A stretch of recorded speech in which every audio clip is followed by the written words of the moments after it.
Oh, okay. Okay, at 30, and we'll go ahead and start our meeting. We'll have our city clerk please read the remote meeting instructions.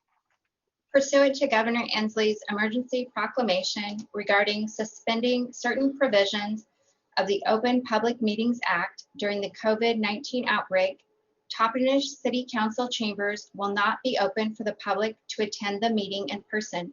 Call-in information for listen-only mode is 253-215-8782, meeting ID 816-266-1072, passcode 741575, email cityclerk@cityoftoppenish.us, or call 509-865-6754 with questions. Thank you. If our city clerk would please do the roll call. Mayor Oakes, I am here. Mayor Pro Tem Saavedra, Councilmember Belton, Here. Councilmember Seha, Councilmember Duval, Present. Councilmember Garcia, Here. Councilmember Jimenez. Present. Let the record show we do have a quorum for tonight's meeting. I would like to make a motion to excuse our Mayor Pro Tem from tonight's meeting. She called in, is not able to make it today. I'll second that. Thank you. I have a motion on the floor from Councilman Jimenez, seconded by Councilman Belton, to excuse our Mayor Pro Tem for tonight's meeting. Any further discussion? All in favor signify by aye. Aye. Aye. Aye. Any opposed? Hearing none, we'll move on to item 2. Receive an update on the CARES Act funds. City Manager Hoyt. Thank you, Mayor, and good evening, Council. A quick update on the CARES Act funds. To refresh Council's memory, we received a total of $409,000 of CARES Act relief money. We received approximately $273,000 in midsummer, and then another $136,000 of CARES Act 2 toward the end of September. Of that money, 190 plus 80, which is 270,000, was approved by Council as pass through to YCDA for small business relief due to COVID. Council set a limit of $10,000 maximum of total COVID monies. We had an application process in the last 2 weeks of September with YCDA's assistance in both English and Spanish. We had approximately 102 businesses applicate. 89 were eligible due to location within the city limits, and some had some other COVID money that disqualified them. With the first round of money, we were able to help 20 businesses. The second round of money, we were able to help 17 businesses. 35 of the 37 businesses have, as of noon today, had turned in their agreements so they could go forward with their grant relief.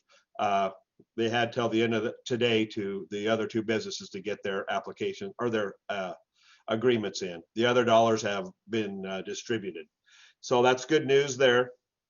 And then the second thing we have, okay, I guess that's enough for the update on the CARES Act money. Want me just to blend into number 3, Mayor? Sure, you're on a roll. All right, sorry about that. So before you have AB 2054, and that's to talk about utility customer relief grant. We have, of those dollars that we were able to receive for CARES Act, we had 409.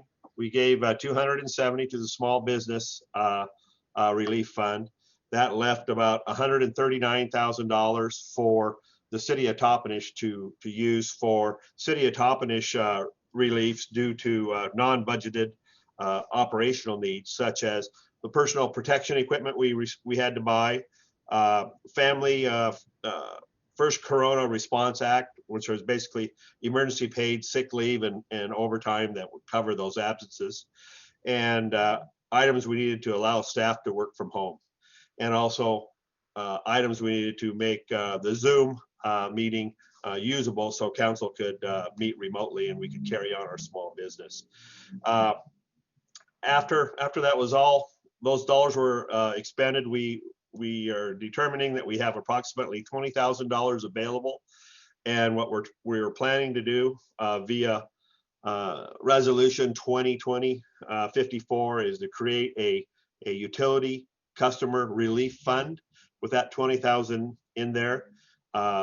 We have approximately 124 residential accounts that are in arrears from the time of basically March, the middle of March to the end of September. Those are the dates that are eligible for utility relief for the water, sewer, and refuse utility bills. We have a wide range of people.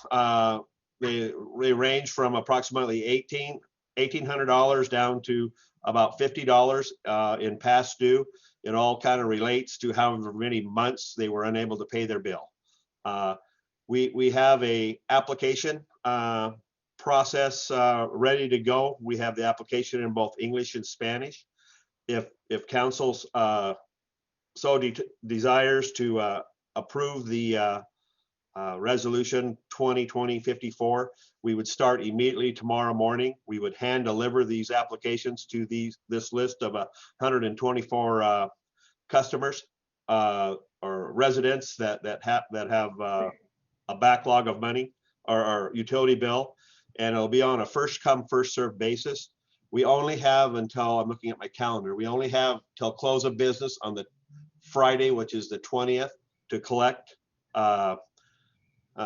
these applications and to rank them basically in the order that they're turned in. We have approximately $55,000 in utility bill delinquencies right now, and we have $20,000 to aid with some relief.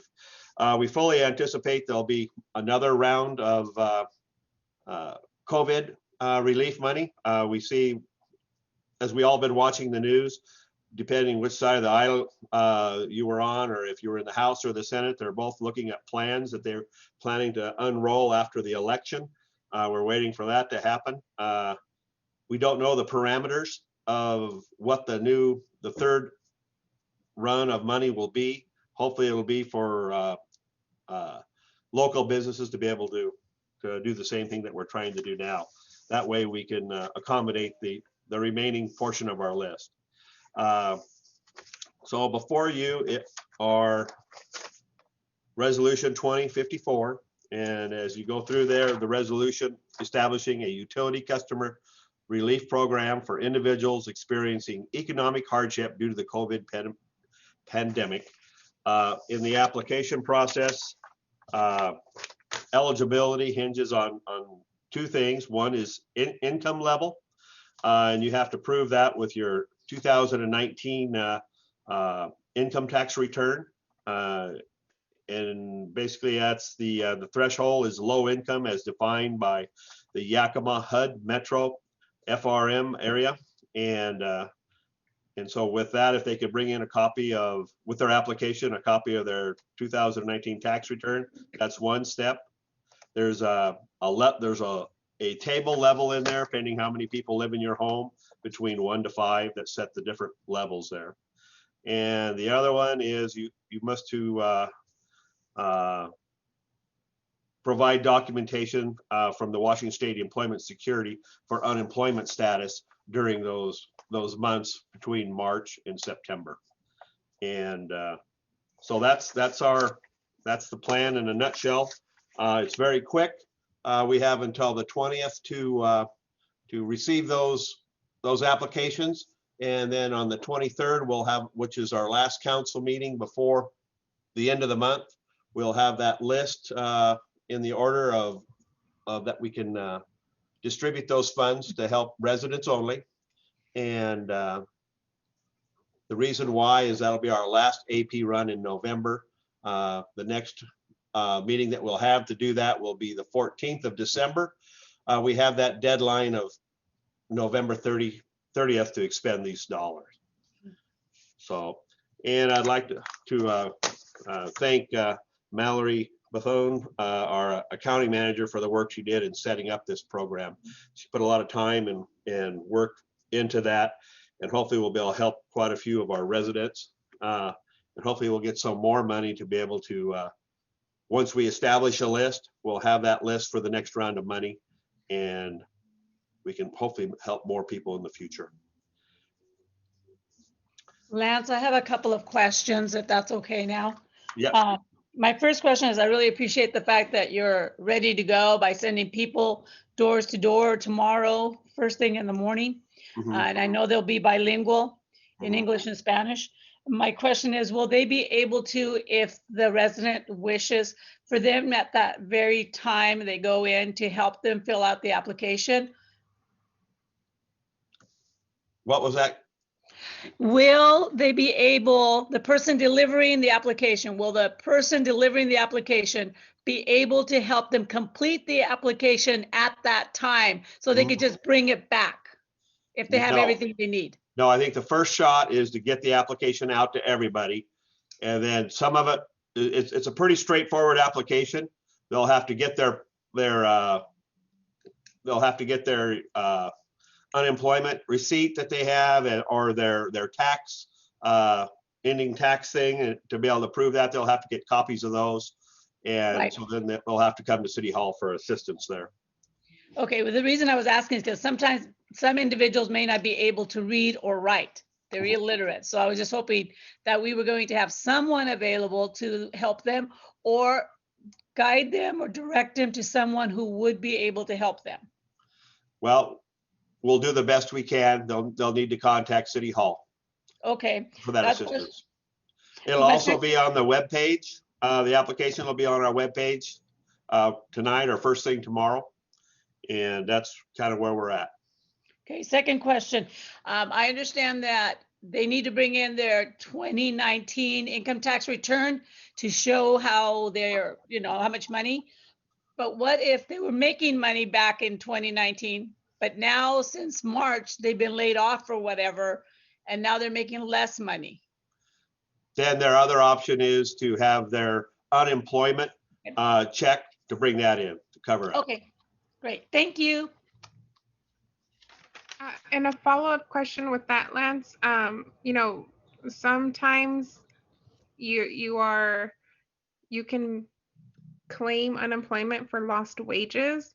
For example, like you're not completely unemployed, but you might not have worked a couple of days instead of your complete 40-hour work week. Are we taking that into consideration, that they might have an unemployment claim, but it's only a partial one and not a complete one? Will there be some type of ranking for that? Do not know. Mallory, are you available to maybe field that question? Yeah, 1 second here. Okay, that wasn't something that we discussed. Regardless of lost wages, whether they're working 40 hours or 20 hours, they're still being impacted financially by COVID in some way. So I think that should still qualify them to receive some type of relief. I didn't consider that in a ranking process, no. But when I looked at that, didn't it have an amount of income attached to that when they so that was the qualification. There's two ways that you can qualify. One is based off of your income from your 2019 tax return, or if you don't fall within that threshold, then you can qualify by claiming, showing your unemployment check or anything from ESD. right. So if your 2020 income is the same as your 2019 income, that's just another way of qualifying it, is what I'm saying. Correct, yeah. So if you're looking at your total income to the household, no matter how many hours they're working. Mm-hmm. Right. So I guess my only suggestion would be to kind of look into it a little bit deeper because I want to make sure we're helping out the people most in need that have completely lost their wages and are living off of unemployment instead of partially. Sure. I know some people are making more money on unemployment than they made working. So. Right. Yeah. Right. That's also, that can be the case as well. Mhm. Okay. Any more questions? If If not, there aren't any more, I'm sorry, go ahead. I say if there aren't any more questions, I'm willing to make a motion to approve Resolution 2020-54, establishing a utility customer relief grant program, and direct staff to proceed with accepting applications for the grant program and authorize the city manager to approve the relief grants. I'll second that. Okay, I have a motion on the floor from Councilwoman Jimenez, seconded by Councilman Garcia, to approve Resolution 2020-54, approving establishing a utility customer relief grant program for individuals experience economic hardship due to the COVID-19 pandemic and everything else you said, Claire. I want to make sure I got everything. I think you did, but I couldn't write that fast. Okay, so sorry. So any further discussion? Can I just make one more note just to the viewing public that the individuals making this application and getting approved for the application doesn't mean that they're going to get the cash. That money is going to just strictly be credited to the account. So they will not see any money per se, because it's just going to go straight into paying off their account. Just so that people understand that, the viewing public. That's Thank you. a good point. Thank You're you. welcome. So hearing none, no further discussion. All in favor signify by aye. Aye. Right. Aye. Aye. Any opposed? Hearing none, we'll move on to item 4. Select a nomination for appointment to the Board of Directors for the Yakima Region Clean Air Authority. City Manager Hoyt. Thank you, Mayor. Council may remember at the last meeting, the Yakima Regional Clean Air Authority has an opening on their panel for a small city and town representative on the Yakima Regional Clean Air Authority Board of Directors. So what they're asking for now is they have a nomination ballot to nominate someone from the city of Toppenish if we're interested in submitting a name to be placed on the ballot for consideration to fill that position. It's just for consideration to be on the ballot. Once you're on the ballot, it's up to whoever votes in that process to select that person. Currently, it's Clara, can you help me on that? Trevino from Granger. Yes, is the current person on there in his 4-year term. So the options are the mayor could appoint himself, the mayor could appoint someone else that would be interested, or we could just return the nomination ballot blank. So you're saying you're interested, Claire? No, I'm saying Oh. you can send a big blank. I don't know. You didn't take any takers last week, so I don't see anybody jumping up and down. Lauren? No. I think one of the reasons too is you have to look at what would the city gain by our involvement, and we're on the reservation. We're governed by the EPA, so I really don't see any gain for the city for our involvement. So I wouldn't be interested, no. The only thing that I could see as maybe a possible gain would be if when it was time for them, then they decide to increase the rate. I think we still pay into it, Well, even though. Right, we're required to pay. We're required to pay, but one vote, yeah, there's No, a but I mean- possibility. The other positive would be maybe at least we'd know a little bit more maybe of what's going on, but I don't know. Again, it's in the middle of the afternoon too, so we have to remember that. Yeah, and that's one of the reasons why I wouldn't be able to pursue that, because it wouldn't work for my schedule, even though I'd be interested in it otherwise. All right. So at this time, I guess we would just, when does it have to be sent back? I have to send it in Friday, by Friday. By Friday? Okay. Well, right now, I would think we're just send it back in blank unless somebody else decides before Friday that, yeah, put my name on it. So, All right, I don't think thank you. that Anita could have done it because when we talked about it last time, she said she couldn't do it because she was working. Right. I imagine even Mr. Seha wouldn't have the time to do that either, so with his job and what he's doing, it's no different than the rest of us, so. Unless George, I mean, Mr. Retirement over there. You're right. You're just about with me right now. You're close. So, all right, Mayor, may I Yes. interrupt, please? yes. Well, I did receive an email after we had conducted roll call from Councilmember Seha, and he indicates that he is still at work and not able to attend. So Okay. then are you looking for an motion to excuse his absence? Yes, Then I'll go ahead and make that motion to excuse his absence. And I'll second that. Thank you. I have a motion on the floor to excuse Councilman Seha from Councilwoman Jimenez and seconded by Councilwoman Duvall. Any further discussion? All in favor signify by aye. Aye. aye. Any opposed? Hearing none, they're both excused. Yeah, Go ahead. I'll take the consideration of a blank nomination ballot back to Yakima Clean Air Authority. Well, like I say, somebody might change their mind before Friday. Okay. Send it off. Why procrastinate? No one's gonna jump up and down. Just get it off your desk, send it back. Okay, All right. thank you. With that, item 5 is to adjourn. Thank you, everybody, for making this special meeting happen.